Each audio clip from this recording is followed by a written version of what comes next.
Welcome, everyone. Today, we're diving into some of the greatest lies ever told, not just simple scams or harmless jokes, but hoaxes so powerful that they fooled entire countries, terrified millions of people, and in some cases, even changed history itself.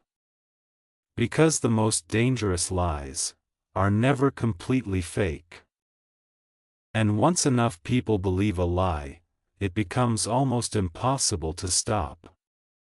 If you enjoy stories like this, leave a like, subscribe, and tell me where you're watching from.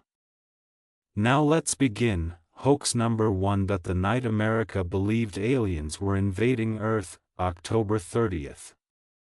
1938. America was already nervous. The Great Depression had shattered the economy. War was slowly rising in Europe. People were anxious, stressed, and constantly expecting disaster. That night, millions of Americans were sitting around their radios, the most trusted source of information in the world at the time. Then suddenly, a normal music program was interrupted by an emergency news bulletin. A strange object had supposedly crashed in New Jersey. Reporters described giant metal machines. Military forces were being deployed. People were screaming. Explosions were heard, live on air. And then came the terrifying part. The machines opened, and creatures from Mars began attacking civilians with heat rays. The broadcast sounded completely real, because it was designed to sound real. What listeners didn't realize was that this was actually a radio drama adaptation of The War of the Worlds, created by a young director named Orson Welles, but many people tuned in late and missed the introduction explaining that it was fictional. And panic exploded across America. Some people packed their bags and tried to flee. Others called police stations and newspapers. Churches filled with terrified families, praying for survival. Why did this work so well? Because people trusted radio completely. Back then, if something was announced on the radio, people assumed it had to be true, and that's what makes this story terrifying. Even today, the technology changes, but human psychology doesn't. Fear, plus authority, is one of the most powerful combinations in the world, and once fear takes over, critical thinking disappears. But while Orson Welles only scared people for one night, our next hoax fooled people for decades. Hoax number 2. Two teenage girls, convinced the world they could speak to the dead. It started in 1848. Two sisters, Margaret and Kate Fox, claimed mysterious spirits were haunting their house in New York. At night, strange knocking sounds echoed through the walls. The girls said the noises were messages from dead spirits. 1 knock meant yes. 2 knocks meant no. Soon, crowds gathered to witness the phenomenon, and somehow, the spirits always answered correctly. The sisters became celebrities.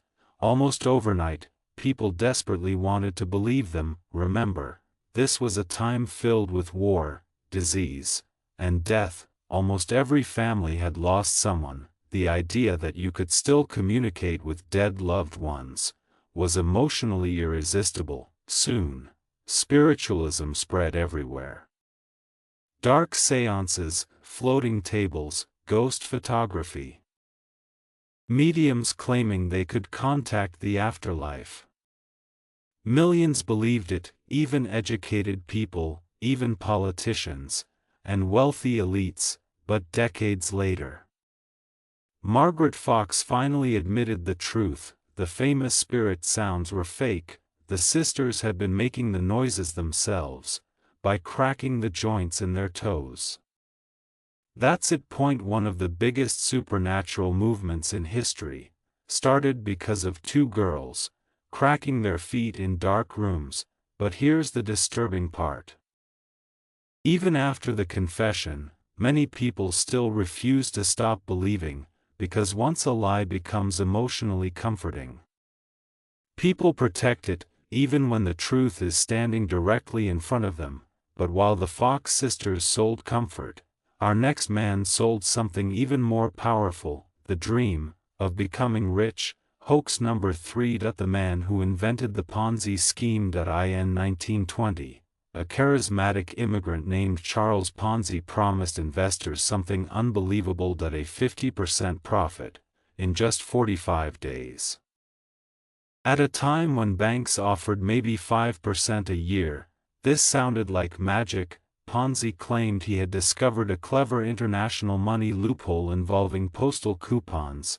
The explanation sounded complicated enough to seem intelligent, and people believed him. Thousands handed over their savings, and at first, the investors actually got paid, which made the madness spread even faster. People sold property, borrowed money, convinced friends and family to invest.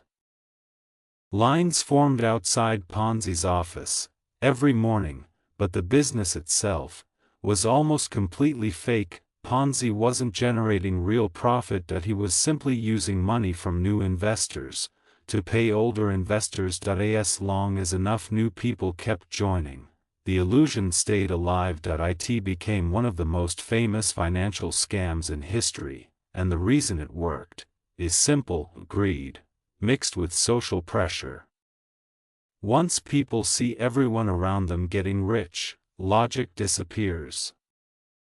Nobody wants to feel left behind, and that exact same psychology still exists today. Crypto scams, fake investments, online financial gurus. The technology changes, the scam stays the same. But our next con artist didn't sell fake investments, he sold something much more ridiculous: the Eiffel Tower.